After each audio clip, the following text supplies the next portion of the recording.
subscribe. Please subscribe Amit Das channel and press the bell icon. मृत्यु के पश्चात प्राणी को धर्मराज के दरबार में ले जाया जाता है।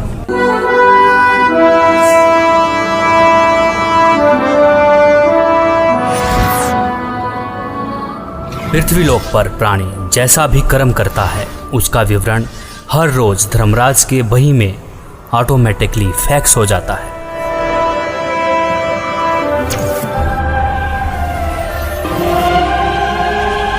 जहां धर्मराज हर प्राणी का लेखा जोखा करते हैं। इसीलिए धर्मराज को 21 ब्रह्मांड का न्यायाधीश भी कहा जाता है। जीवात्मा को पेश किया जाए।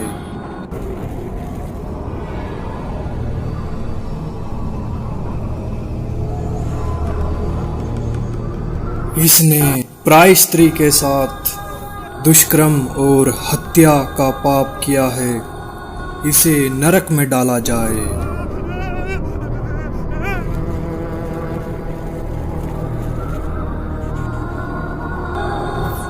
जो भ्रष्टाचार, चोरी, मदिरापान, नशा आदि करते थे,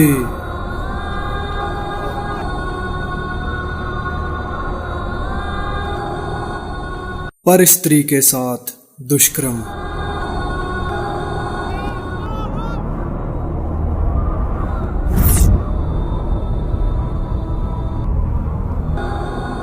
पर पुरुष के साथ नाजायज संबंध और धोखाधड़ी।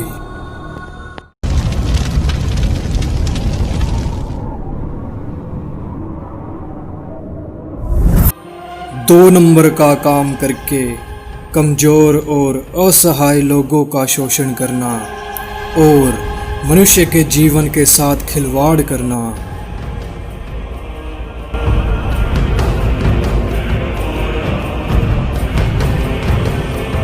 शास्त्र अनुकूल भक्ति न करके शास्त्र के विरुद्ध भक्ति करते रहे। कोई तत्वदर्शी संत को गुरु न बनाया।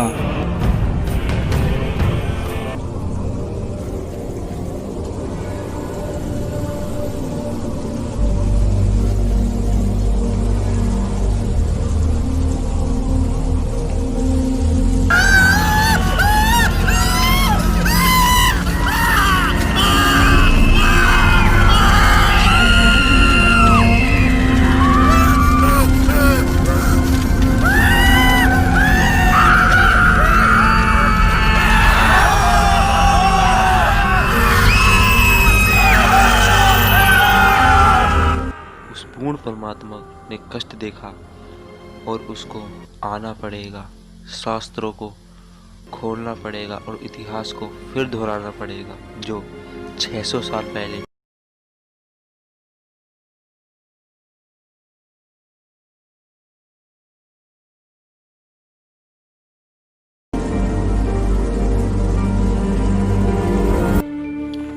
सबकी मदद करने वाला, सतभक्ति की सही राह बताने वाला,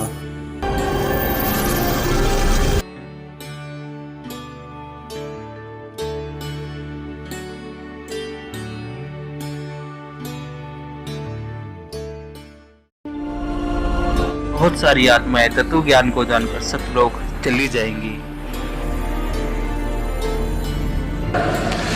तेरे कोटी में झांकी सुरता तो ये पति बुलावे है, इस मोह ममता के जाल में तने काल फसावे है। अपने पति को भूल बावड़ी बैठी आराम संगर के, काम क्रोध मोह लोभ मस्करे रिये जारा के। अपने पति को भूल बावड़ी बैठी आराम संगर के, काम क्रोध मोह लोभ मस्करे रहिए जारा ते डर के। मात पिता संतान संपत्ति में तू तो उलझ गई घर के, मिलना चाहे पति अपने ते बांधे कफन सिर के।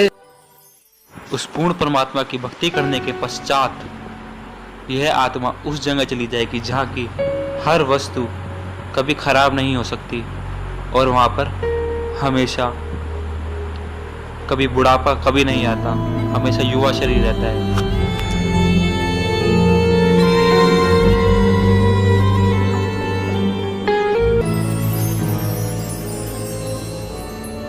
सतलोक में चल मेरी सुरता,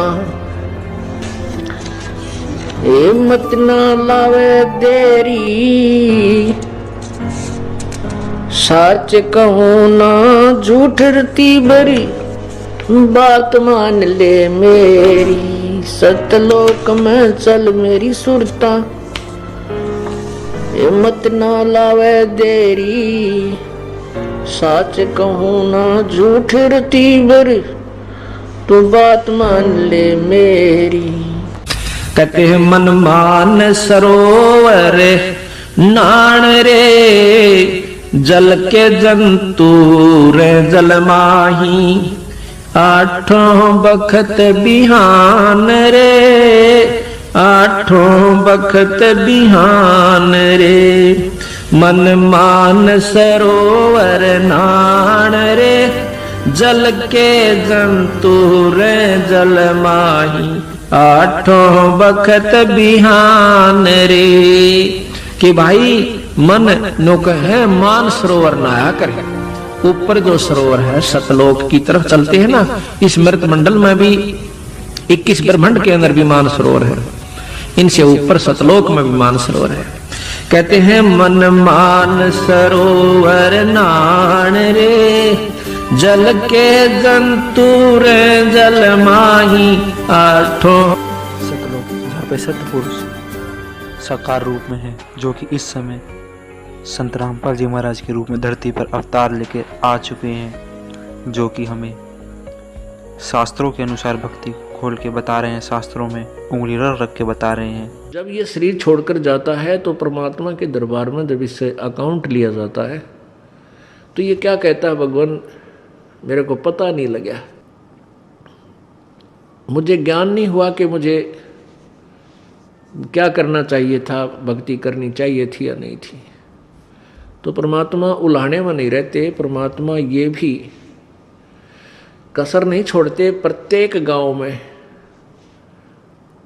प्रत्येक नगर में, पूरी पृथ्वी पर कोई भी प्राणी ऐसा नहीं जो इस बात से अपरिचित हो भगवान की भक्ति करनी चाहिए, परमात्मा ने याद करो। यानी किसी ना किसी के मुख से उसने अवश्य कहा है भगवान की भक्ति करनी चाहिए, परमात्मा ने याद करवाई। कोई गलती करता है, पाप कर रहा है, भाई भगवान से डर, मालिक ने याद करे। यानी इस तरह की प्रेरणा प्रत्येक प्राणी तक मालिक ने पहुंचा रखी होती है। फिर दूसरा ये होता है, जैसे आप जी गए हुए हो, आप प्रत्येक भाई को, बहन को, मित्र को, सहेली को, कोई रिलेटिव है, संबंधी, उनसे अवश्य ये चर्चा करते हो कि भगवान की भक्ति करो और भक्ति का मार्ग ये है, वो भक्ति का साधना ठीक नहीं है। तो भले ही वो नहीं मान रहे हैं तो उनका दुर्भाग्य है। जब वो सच्चे दरबार में जाकर खड़े होंगे उनका कोई पुण्य उनके साथ होगा नहीं, क्योंकि भक्ति शास्त्र विरुद्ध है। गीता जी अध्याय नंबर 16 के श्लोक नंबर 23 में कहा कि अर्जुन, शास्त्र विधि को त्याग कर जो मनमाना आचरण करते हैं, मनमाने आचरण का अर्थ है जो अपनी मर्जी से लोक वेद के आधार पर, सुनी सुनाई कथाओं के आधार पर, ज्ञान के आधार से पूजाएं करते हैं, वो मनमाना आचरण कहलाता है, जो वेदों और गीता में वर्णित नहीं है। जो शास्त्र विधि को त्याग कर मनमाना आचरण करते हैं उनकी ना तो कोई सिद्धि होती है, ना उनकी गति होती है, ना कोई सुख होता है, यूजलेस। तो जो साधना आप कर रहे थे वो तो उनके पास साथ भक्ति धन हुआ नहीं और पापों की गठड़ी बंध गई पूरी। पाप बहुत इकट्ठे कर लिए, क्योंकि पाप तो दिन में बिना गिनती के होते हैं और पुण्य करने के लिए विशेष व्यवस्था करनी पड़ती है, गुरु बनाना पड़े। फिर जैसे गुरु जी बताओ वैसे साधना, पूर्ण गुरु, नकली गुरुओं से पूजा नहीं, ना उनकी कोई द्वारा बताएगी साधना से लाभ होने वाला। तो ऐसे पूरा गुरु मिले, फिर आप सच्ची लगन से, सच्चे तरीके से लगे, तब पुण्य बने। तो पुण्य तक कोई उनका बना नहीं, पाप की गठड़ी बंद गई। फिर वहाँ जा खड़ा हुआ धर्मराज के दरबार में। अब वहाँ ये एक बहाना बनाता है कि भगवान मुझे किसी ने बताया कोई नहीं, भक्ति कर ले। तब इसका फिल्म चलाता है परमात्मा, ये सब आप जो भी बातें जिसके साथ कर रहे हो, वैसे कोई गुप्त का गलती कर रहा है तो वो भी फिल्म बनकर भगवान के दरबार में पहुंच जाती है और एक आपके अंतःकरण में, आपके कंप्यूटर में ऑटोमेटिकली फीड हो जाती है। तो जब ये वहाँ खड़ा होकर ये झूठ बोलता है, बहाना बनाता है, तो परमात्मा इसके कंप्यूटर से जो वहाँ भगवान के दरबार में इसके नंबर का है ऑन कर देता है कि ले देख, ये भक्त तुझे क्या कह रहा है, ये बहन तुझे क्या कह रही है कि भक्ति कर ले, तू क्या कह रहा है, फिर देखेंगे किसने देखा है। ईब के भक्ति करने का टाइम से बुढ़ा होकर भक्ति करूँगा, और भक्ति तने करी नहीं, बकवाद करता रहा। फिर ये कैसे कह रहा है कि मेरे को किसी ने बताया नहीं, फिर ये यूं कर ले है नीची गर्दन। भगवान गलती बन गई बन गदा। अब गलती की सजा दूं मैं, मेरे पास और कोई विकल्प नहीं, जिसी तू करेगा वैसा फल दे दूंगा। तेरा पुण्य होता तो स्वर्ग भेज दूं, हो देवता बना दूं, पुण्य नहीं है तो बन गदा। फिर ये कहता माफ करो भगवान, माफ करो परमात्मा। फिर धर्मराज कहता है जब तुझे मनुष्य शरीर कभी प्राप्त हो तब तू भक्ति करना भाई, अब कुछ नहीं बना, जाइए। तो जब ये माँ के गर्भ में वहाँ से जब ये मानव शरीर प्राप्त करके चलता है, वहाँ के जो देव पुरुष हैं वो भी कहते हैं इस आत्मा को कि भाई तेरा दाव लग गया, और ये मनुष्य शरीर बार बार नहीं मिलता, पूरे संत की तलाश करिए। देवता भी पछता रहे हैं कि हमने तो गलती कर दी, हमें भी संत पूरा नहीं मिला, हमारी भी जन्म मृत्यु होगी, और कभी मनुष्य शरीर मिलेगा तो पूरे संत ने ढूंढांगे भाई। इन अधूरे संतों के आधार पर हमने भक्ति कर ली, हम पार नहीं हो पाए, हम फिर जन्म मृत्यु में। तो आने वाले मानव शरीर प्राप्त करने वाले को प्रत्येक ने एक सलाह देते हैं कि तेरा दाव लग गया भाई, भक्ति करिए, बकवाद मत करना। तो वहाँ तो ये बिल्कुल पक्का होका हुआ है, माँ के गर्भ तक इसको याद रहता है। बाहर आते ही फिर ये 3 गुणों के प्रभाव से ये भूल जाता है।